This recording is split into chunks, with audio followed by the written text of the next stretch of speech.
ఒక విధి విధానాలన్నీ కూడా తయారు చేసుకుని రమ్మని చెప్పడం జరిగింది. ఇది నిజంగా ఒక శుభపరిణామం. ఆంధ్రప్రదేశ్ రాష్ట్రంలో ఇవాళ కన్స్ట్రక్షన్ యాక్టివిటీ గత 5 సంవత్సరాలు పూర్తిగా నిర్వీర్యం అయిపోయింది, భ్రష్టు పట్టిపోయింది.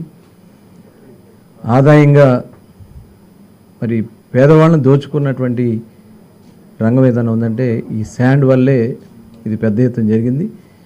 అలాంటి పరిస్థితులు మళ్ళీ రాకుండా ఉండాలి. ప్రతి ఒక్కరికి ఇన్ టైం అవైలబిలిటీ కూడా ఎక్కడ కూడా లేదు అనేది లేకుండా ప్రతి ఒక్కరికి అందించాలి.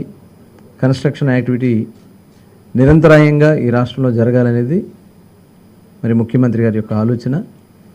దానికి తగిన విధంగా మరి కొన్ని గైడ్లైన్స్ కూడా మాకు ఇవ్వడం జరిగింది. ఎందుకంటే అక్కడ రీచ్లో మేము ఉచితంగా వారికి కావాల్సినంత తీసుకుని వెళ్ళొచ్చు. కన్స్ట్రక్షన్ సరిపడా ఎక్స్కవేషన్ కానీ ఇవన్నీ కూడా అక్కడ డిస్ట్రిక్ట్ కలెక్టర్స్ మానిటర్ చేస్తారు. దానికి సంబంధించి జిల్లా అధికారులు దానికి ఎలా చేయాలి ఏంటనేది కూడా వాళ్ళు అక్కడ చూసుకుంటారు. ఎందుకంటే 5 సంవత్సరాలు చూసాం. 9వ నెల వరకు గవర్నమెంట్ వచ్చింది జూన్లో వస్తే 9వ నెల వరకు అంటే దాదాపు 3-4 నెలలు, దాదాపు 5 నెలలు అసలు శాండ్ అవైలబిలిటీ లేకుండా చేశారు టోటల్. దానివల్ల చాలామంది భవన నిర్మాణ కార్మికులు కానీ కన్స్ట్రక్షన్ యాక్టివిటీస్ కానీ టోటల్ ఆగిపోయినాయి. ఏదైతే ఇవాళ శాండ్ని చూసుకొని కన్స్ట్రక్షన్ యాక్టివిటీస్లో దాదాపు 40 రంగాల పైన ఆధారపడి ఉంటుంది.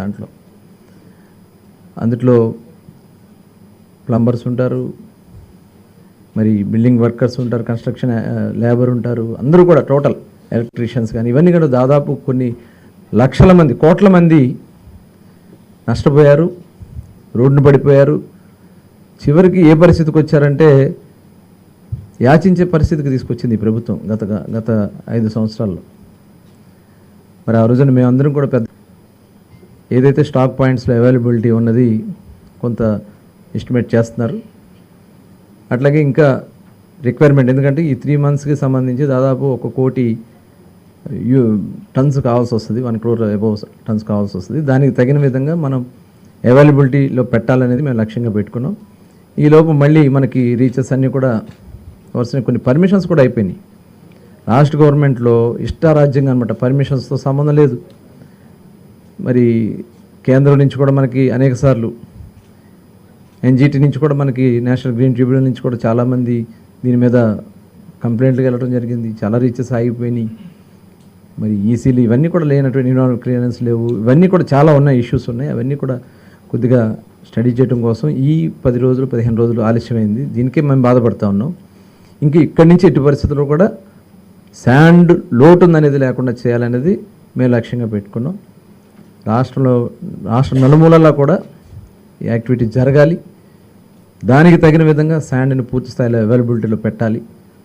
అట్లాగే దీన్ని నిరంతరం మానిటరింగ్, రేట్ల విషయంలో ఎక్కడన్నా ఈ ట్రాన్స్పోర్టేషన్స్ సంబంధించి ఎక్కువ చేసుకుని వీళ్ళు ఎవరైనా బ్లాక్ మార్కెట్ చేయాలని చూస్తే మటుకు తీవ్రమైనటువంటి చర్యలు ఉంటాయి. అట్లాగే అఫీషియల్గా కొన్ని స్టాక్ పాయింట్స్ పెట్టారు, ఇంకా అన్అఫీషియల్గా ఉన్నాయి. అవి కూడా మేము మొత్తం టోటల్ హ్యాండ్ ఓవర్ చేసుకోమని చెప్పి మరి ఆదేశించడం కూడా జరుగుతుంది. దీని మీద 2-3 రోజుల్లో ఒక క్లారిటీ తీసి డేట్ కూడా ప్రకటించడం. ఎందుకంటే ఎంత తొందరగా వీలైతే అంత తొందరగా ఇవ్వాలని చెప్పి మేము ఆలోచన చేస్తూ ఉన్నాం. అన్నీ కూడా ఎక్కడ ఇబ్బందులు రాకుండా అన్నీ కూడా